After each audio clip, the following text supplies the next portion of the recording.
antígeno y va a generar anticuerpos. Para ver que después de 15 días recién tenemos el IgG, que vamos a verlo más adelante. Entonces, ¿qué quiere decir? Que en esos pequeños volúmenes de suero se inyectan grandes cantidades de anticuerpos, ¿no? Y esta técnica, por ejemplo, de inyectarnos anticuerpos o sueros específicos, por ejemplo, es para rabia, ¿sí? Para tétanos, ¿no? Por ejemplo, la antitoxina tetánica, y para otras enfermedades, ¿no? Entonces, eso es lo que tenemos en esta primera parte. En una segunda parte vamos a ver lo que es la inmunidad activa natural. Cuando hablamos de activa, lo primero que se nos viene a la mente es de que tenemos que haber estado en contacto con el antígeno, ¿sí? Entonces, nos tenemos que enfermar, ¿ya? Entonces, si yo me enfermo de una entoameba histolítica, me contagio, mi cuerpo al momento de pasar cierta temporada me va a dar una respuesta inmunológica y esta respuesta, cuando se dice que uno se enferma, hay una respuesta inmune específica. ¿Qué quiere decir? Que si me enfermo con una con una entoameba histolítica, mi cuerpo va a formar anticuerpos específicos para la entoameba histolítica, ¿sí? Y va a tener esta respuesta, aparte de esta característica de específica, una característica de memoria, ¿sí? Se lo va a presentar a este tipo de células que son los linfocitos T y B, que son de memoria, se van a ir reproduciendo, algunos van a morir, pero sus nuevas clonas, sus nuevos hijos, se podría decir, van a conservar en su estructura esta memoria. De cuando me vuelva a topar con la entoameba histolítica o uno de sus antígenos específicos, el cuerpo va a reaccionar de forma más rápida, ¿sí? Cuando aparece, cuando se parece una enfermedad, cuando nos enfermamos, que puede ser una infección, o por ahí alguna otra situación, ¿no? Que nos introduzca al cuerpo algún antígeno y, bueno, va a responder. Se queda inmunizado por un cierto tiempo, por eso decían que cuando nos hemos enfermado con el COVID, ¿no? Más o menos en 3 meses no nos íbamos a volver a enfermar, porque el cuerpo ya había desarrollado los anticuerpos, y si entraba de nuevo el virus en un contacto secundario, pues el cuerpo lo iba a controlar. Y esta memoria va a depender de la vida media de los linfocitos T y puede durar algunos toda la vida. Por ejemplo, cuando nos hemos enfermado de varicela o del herpes zóster, ¿no? Entonces, no, 2 personas no van a poder, o sea, es inusual que una persona enferme con varicela, por ejemplo, que es una enfermedad muy común en la niñez, 2 veces en la vida, ¿no? Te enfermaste y pues adquieres la inmunidad para toda la vida. Una inmunidad, aquí hay un errorcito, perdón, la inmunidad activa artificial, la vacunación, ¿sí? Donde no nos ponemos nosotros en contacto de forma directa o de forma espontánea con el agente infeccioso, ¿sí? No es porque me he comido, digamos, para una entoameba histolítica, me he comido algo contaminado, o por ejemplo, me he enfermado con COVID yéndome al mercado, ¿no? Donde el virus ha ingresado a mi cuerpo de una forma natural, no ha sido manipulado, ¿sí? ¿Qué hace la vacuna? La vacuna nos inmuniza de forma activa, artificial, pero con la salvedad de que me inyectan. Me inyectan, o por ejemplo de la poliomielitis, me dan a beber el virus atenuado, muerto o alguna partícula. Bueno, si entran ustedes a ver los tipos de vacunas, es otro mundo, pero el concepto es de que ingresa al organismo, ya sea por una inyección, por toma, en el caso de poliomielitis, y va a generar una enfermedad subclínica, lo que se quiere decir. Que el cuerpo, como son cantidades reducidas, pero que no pierden la inmunidad, la característica de inmunógeno, que quiere decir que puede tener una respuesta inmunológica. Entonces el cuerpo de a poco lo reconoce y va comenzando a generar su propio anticuerpo. Bueno, aquí hay una primera vacuna de Jenner y su descubrimiento en unas pústulas de tipo de viruela, y las generan las formas de, va a ser como padre, digamos, de la inmunización. ¿Y qué microorganismos se comienzan a inyectar? Microorganismos vivos atenuados, ¿no? Los iban quitando la virulencia, o atemperados, y, bueno, microorganismos muertos o fragmentados. No eran los primeros tipos de vacunas. Ahora, bueno, ya es un mundo, una ciencia aparte, pero de todas maneras es interesante pensar de cómo ha nacido esta situación, ¿no? Vamos a ver algunos conceptos aquí, ¿no? Actualmente es por ingeniería genética, ya se saca un fragmento del gen, ¿sí? Entonces ya comenzamos a producir anticuerpos monoclonales, ¿no? Que son inmunoglobulinas muy específicas por células quiméricas, ¿no? O sea, las células del linfocito T, bueno, y B, ya no vamos a ir viendo a profundidad. Ese tipo de inmunidad es preventiva, les decía. ¿Por qué? Porque nos vacunan para prever, por ejemplo, en esta época, estamos entrando al invierno. ¿Qué vacuna se va a poner en boga? En las farmacias, en algunas clínicas y también en el sistema público. Van a comenzar a vacunar contra la, ahorita les digo, la gripe, ¿no? Entonces, la influenza. Entonces, hay varias cepas y cada año se actualiza el número de cepas, y generalmente se vacunan a las personas de mayor riesgo, adultos y niños, ¿no? Para que cuando esté en el pico más alto el frío, ya les he dicho que mínimamente demora unos 15 días para comenzar a producir anticuerpos. Entonces, por eso que dice que es de acción más lenta, pero duradera, y consiste en la inyección del antígeno para que produzcamos la respuesta específica primaria. Y obviamente si es un buen anticuerpo o si es la característica de algunas especies que pueden producir de memoria. Hay otras especies que no producen una respuesta inmunitaria de memoria, por eso es que cada año o cada 2 años o se tiene que tener refuerzo para recordarle al cuerpo que tiene que seguir produciendo estos anticuerpos. Bueno, vamos a obviar esto de la producción de vacunas y nos vamos a ir a esto. ¿Sí?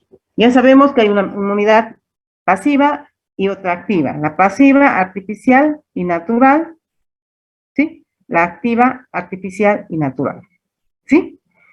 Entonces,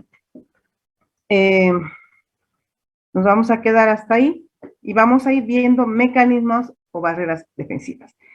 El organismo, para defenderse, tiene varias situaciones, ¿no? O sea, no es solo el anticuerpo o el antígeno. La primera barrera, ya les decía, es la piel, ¿sí? Entonces aquí vamos a ver mecanismos de defensa, ¿sí? Son aquellas estructuras que de una u otra manera van a permitir que el cuerpo no sufra una agresión, ¿sí?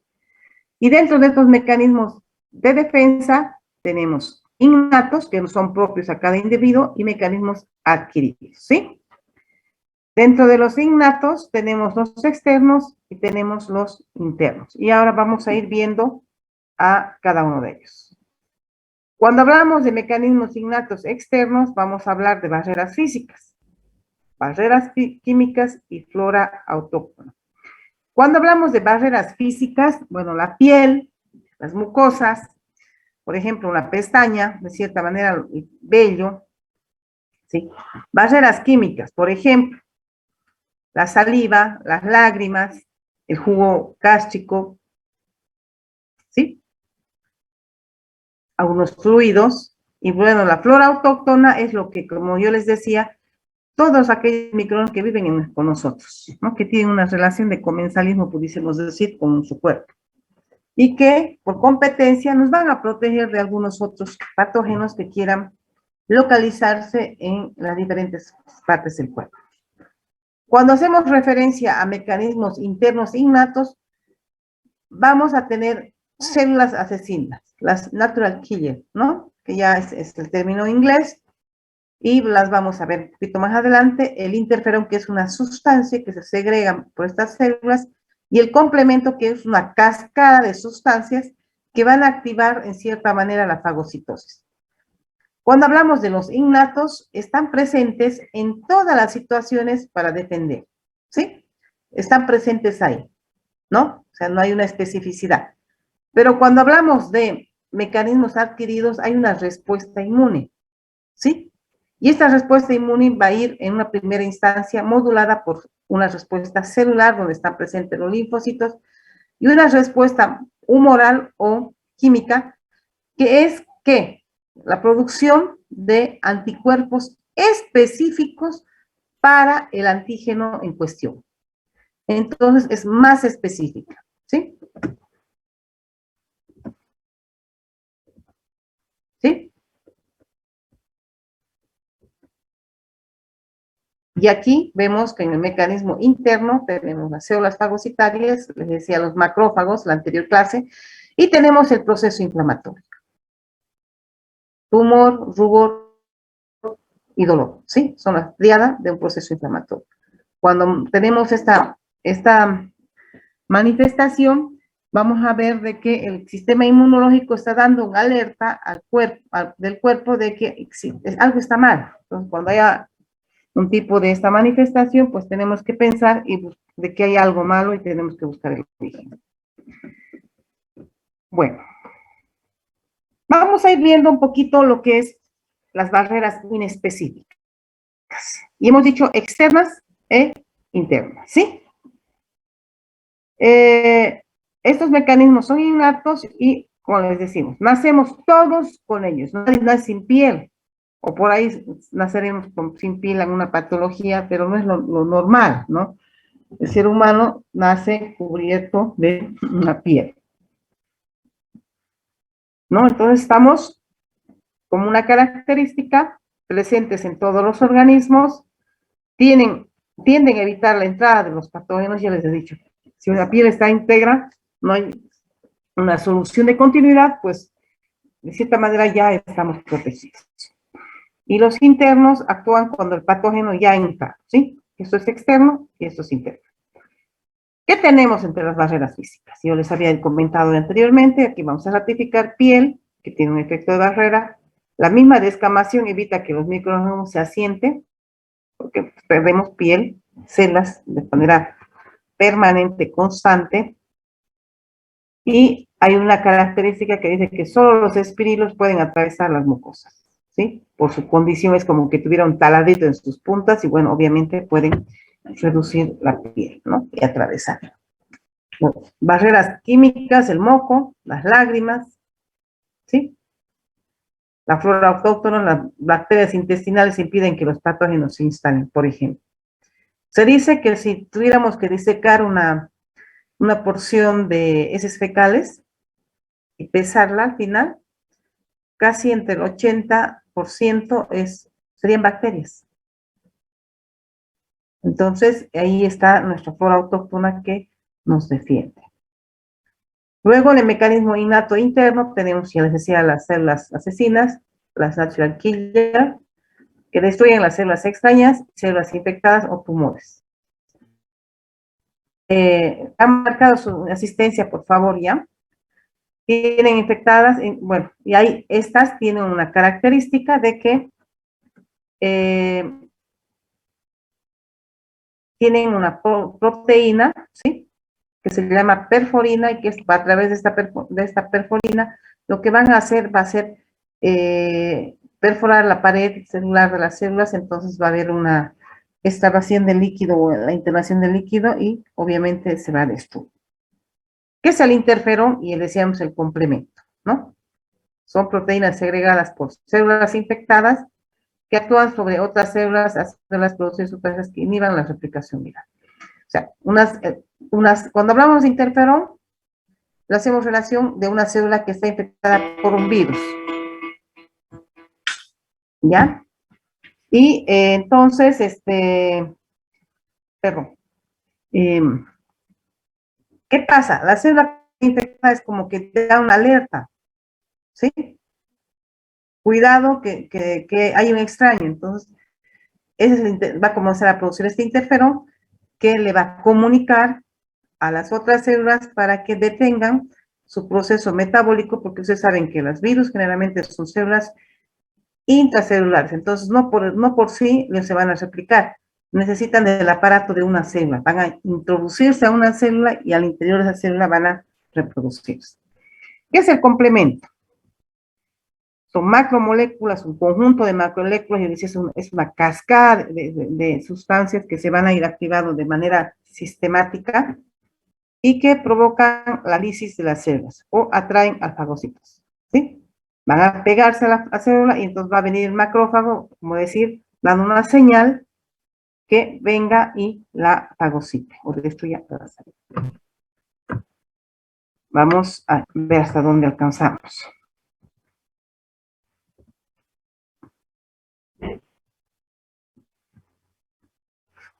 Hasta aquí hemos visto las barreras naturales. Estamos viendo células fagocitarias responsables de la barrera inespecífica, ¿sí? Que habíamos dicho que el complemento se va a activar y va a facilitar el proceso de fagocitosis, ¿sí? ¿Qué células son? Cuando hablamos, hay un tema de células inespecíficas, ¿sí? Que van a actuar de igual forma para cualquier tipo de antígeno, ¿sí? Y este grupo está el macrófago, la natural killer y el neutrófilo, ¿sí? Y son parte de la inmunidad innata, nacemos con ellas, ¿sí? En todos nuestros tejidos tenemos estas células. Bueno, los neutrófilos generalmente están en sangre, esos también, pero el macrófago migra a los tejidos, tiene una forma redonda, puede emitir algunos pseudópodos y podría migrar a los tejidos. Tenemos muchas en el pulmón, ¿no? Sobre todo. Y son los que van a fagocitar. Yo les decía, se van a comer al extraño, perdón, mil disculpas. Y una vez que lo fagocita, lo va a destruir y entonces va a presentar pequeñas partículas, y les decía, ¿no? Así como un triangulito, ¿se acuerdan? En la anterior semana, y les decían, van a presentar, este es lo que nos está atacando. Entonces, una vez que se presenta, se van a activar los linfocitos T que vamos a ver ahorita, ¿sí? Estas ya son células especializadas, ¿sí? Por otra parte, tenemos las natural killer que tienen dentro de su núcleo, digo, de su citoplasma, vesículas con sustancias tóxicas. Entonces se van a adherir y van a producir la lisis o van a matar al agente externo que nos está queriendo dañar. Y el neutrófilo, al igual que el macrófago es un presentador de antígenos, en cambio un neutrófilo también hace fagocitosis, también engloba es mucho más chiquitito, pueden fijarse, ¿no? Va a englobar la partícula antigénica y lo va a tener ahí, y muchas veces se produce la pus, se destruyen con ella, con el material antigénico al interior suyo. Bueno, seguimos con los natural killer. ¿Qué pasa con esta célula?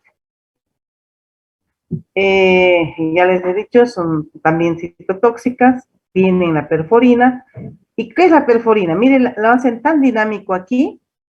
Esta es la natural killer, como que tuviéramos estos clavitos, los va eliminando y los va como tachuelitas a enclavarse en la célula que de pronto pueda que tenga en su interior, digamos, una bacteria o un virus, ¿sí? Entonces, o pueden ver, van a producir un agujero, es como, ¿no? Y obviamente la célula va a perder su estructura y obviamente si está atravesada va a perder su líquido y obviamente está condenada a una muerte. Esa es la forma, ¿no? El esquema. Los macrófagos. Tenemos aquí la definición. se desplazan con movimiento ameboide entre células de los tejidos, fagocitando a los microorganismos, degradándolos y exponiendo moléculas de microorganismos, ¿sí? Aquí tenemos,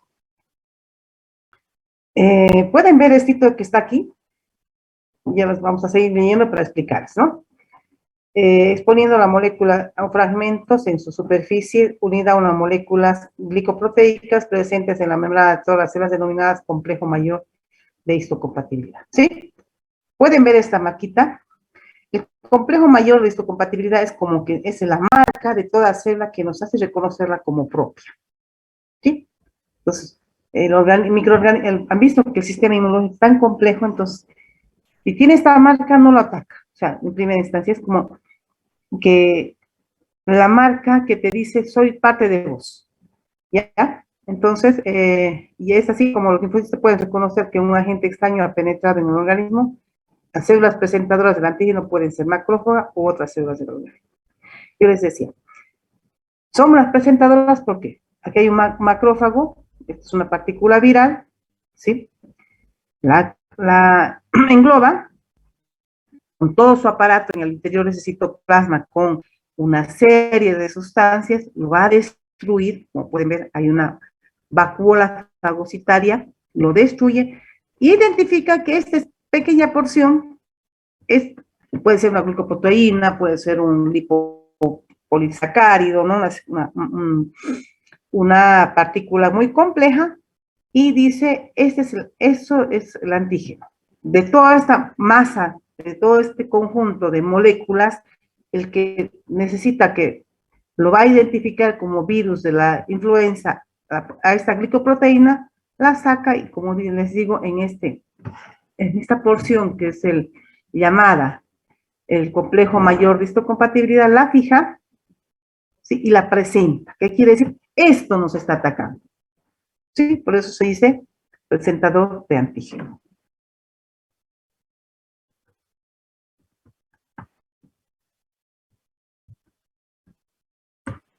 Creo que vamos a llegar hasta neutrófilos, parece.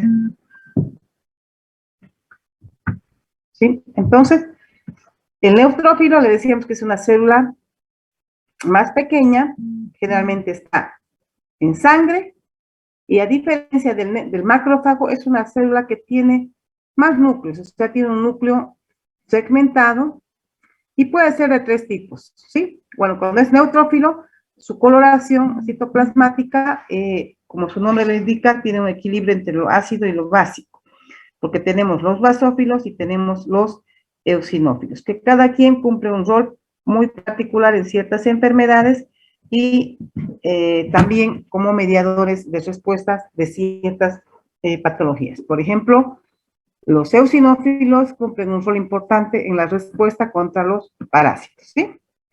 Entonces, los tenemos aquí. Para la nota dice, un macrófago fagocitando varios neutrófilos. Estos neutrófilos seguramente han deglutido algún virus y como están infectados, ¿qué hace el macrófago? Va a fagocitarlos. Porque miren, este es su macrófago y aquí tenemos un neutrófilo, aquí tenemos otro neutrófilo y aquí tenemos neutrófilos. ¿Qué va a hacer este macrófago? Los va a destruir, va a buscar la partícula vírica, en este caso, la va a deglutir y nuevamente lo va a presentar en su complejo mayor de histocompatibilidad.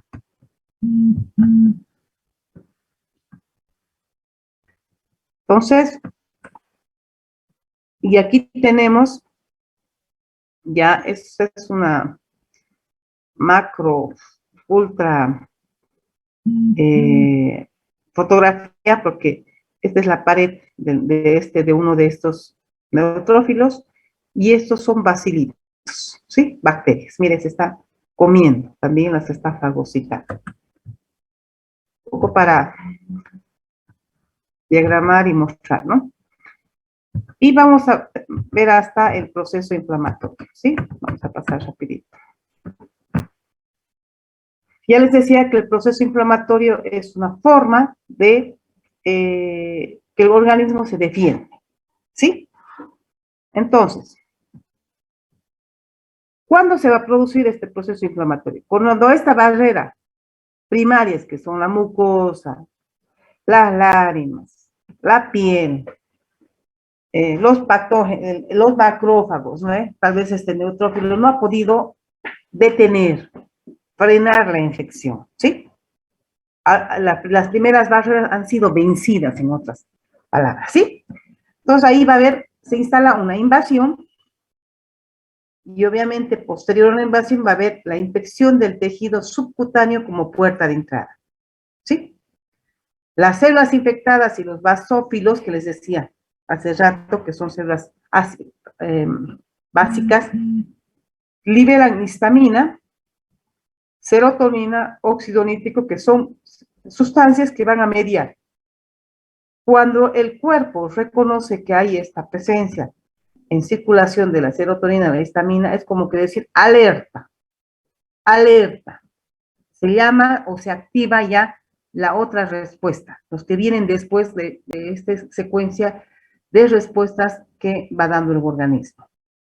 Entonces, cuando hay la liberación de estas serotonina, histamina y sobre todo el óxido nítrico, va a haber una mayor irrigación en esta zona. ¿Para qué? Para que haya más migración de células y se puedan localizar en el foco y poder contener la infección, ¿sí? Y obviamente, si hay una mayor irrigación, va a haber una mayor permeabilidad de los capilares para que se puedan mover las células, ¿sí? Y cuando hay una permeabilidad, hay salida de agua, proteínas del suero, y obviamente, si hay una salida, hay una porosidad en la permeabilidad de los capilares, va a haber una hinchazón, porque esta agua, ¿dónde se va a contener? En el espacio extracelular.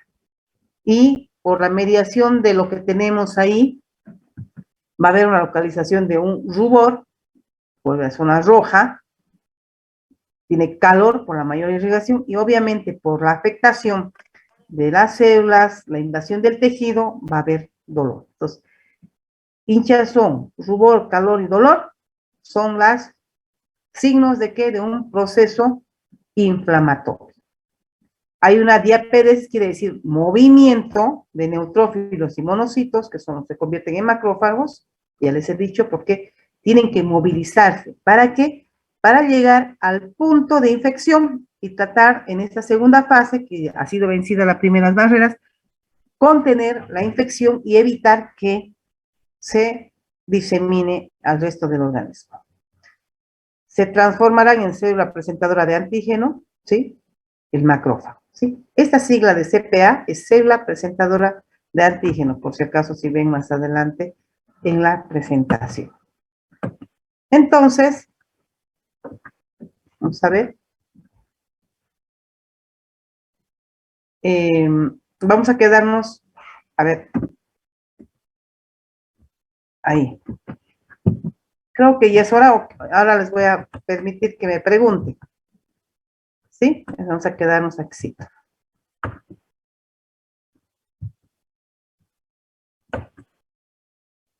Preguntas, jóvenes. Hasta aquí. Soy todo oídos. O pregunto yo. A ver. Tengo 52 participantes. Doc, yo tengo una pregunta. Ya. Eh, Así como usted dice que hay diferentes anticuerpos que se producen o que se donan, digamos, cuando uno está embarazado, durante el embarazo o la lactancia, quizás hay alguna deficiencia de alguno cuando, por ejemplo, se hace un parto natural, a una cesárea, algo difiere en caso del feto, del niño. Ya. Le voy a responder porque, a ver, el parto, digamos, con relación a lo que puede la mamá transferir, ¿no? En la placenta, va a ser las mismas situaciones de una mujer que vaya a dar a luz por un parto tóxico vaginal que por una cesárea, ¿sí? Va a seguir recibiendo los anticuerpos porque es la mujer a través del cordón, la placenta, va a ir transfiriendo los anticuerpos a su niño, ¿sí? Y lo propio a través de la lactancia. ¿Cuál es la diferencia? Esto yo he estado, mire, en un evento en la Argentina hace 2 años, antes de la pandemia, en los que hacían referencia en un estudio de que el hecho de nacer a través del conducto vaginal, el niño, el pasar por ese conducto, le generaba apropiarse de flora microbiana de la madre, ¿sí? Es un cuerpo estéril que está en el útero y el atravesar por el canal vaginal, este niño adopta varias flora microbiana normal de la madre. Entonces, eso ya, esta flora, como les decía, hay una parte, ¿no ven? Que le va a transferir y a esta flora que se va a reproducir de manera inmediata en su cuerpito y ya va a ser parte de una barrera, ¿sí? No ocurre esto cuando un niño nace por cesárea. ¿Por qué? Porque lo sacamos con cirugía de un ambiente estéril a un medio que ¿qué va a adquirir ese niño? De las manos, del ambiente y, bueno, después del trato de las personas que lo vayan a tocar. No es una colonización de un proceso natural que tendría que ser el contacto con la madre y adoptar con la madre, porque la madre es la que tendría que estar en mayor contacto con él y le generaría el primer contacto. Por otra parte, decían en este estudio que los niños que nacen por cesárea tienden a tener alguna dificultad, o sea, a ser más susceptibles de sufrir enfermedades de sistema respiratorio.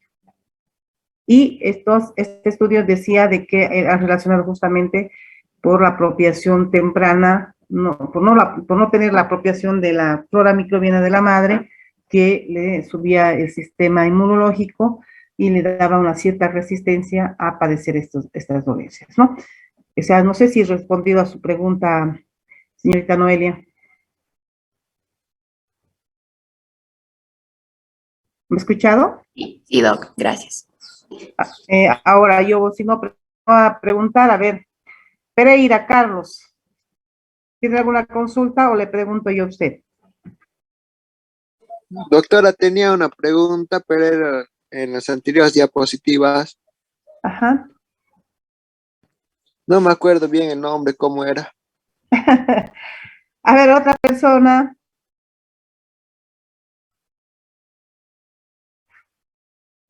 A ver, Guerrero Cristian. Buenas tardes, doctora. Buenas tardes. ¿Le escucho? No, todo está claro, doctora, no tengo duda. Ya, a ver, entonces, ¿le pregunto? No, ya no lo voy a preguntar. Les recomiendo que nuevamente puedan ver sus videitos, por favor. O sea, esta parte es muy interesante, es un poco compleja, se está tratando de hacer un resumen con conceptos demasiado básicos para que se entienda, porque ahora desde aquí yo creo que quiero que ustedes comiencen a ver cómo funciona su cuerpo.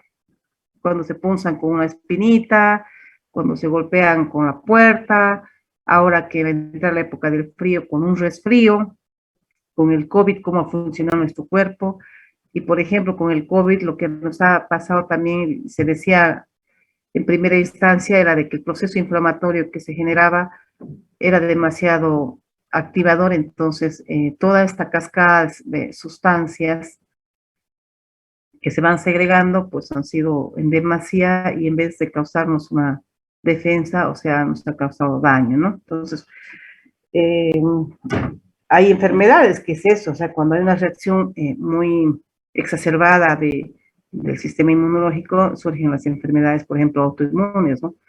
Donde comenzamos a desconocer lo nuestro y lo atacamos, ¿no? Y a veces es con localizaciones de algunos órganos blancos. Bueno, hasta ahora la clase, por favor, entonces el jueves yo creo que vamos a terminar con esta parte y les insto nuevamente a que puedan revisar sus videitos. Está interesante para que podamos tener una interacción un poco más activa y me puedan consultar y yo también pueda un poco avanzar un poquito más y generar los conceptos un poco más claros y se puede entender lo que es el sistema inmunitario. Bueno, buenas tardes, espero que hayan marcado su asistencia y mañana vamos a presentar también un ratito el tema de, o les voy a pasar para mañana, el tema de la parte de, lo más seguro es que les voy a pasar, y no pasamos clases, les voy a pasar el tema de normas de bioseguridad, que es un librito, lo voy a subir, si puedo ahorita, o si no, le voy a subir al Moodle, y mañana, bueno, yo les comunico mejor, ¿meta? Entonces, nos vemos mañana. Que tengan una tarde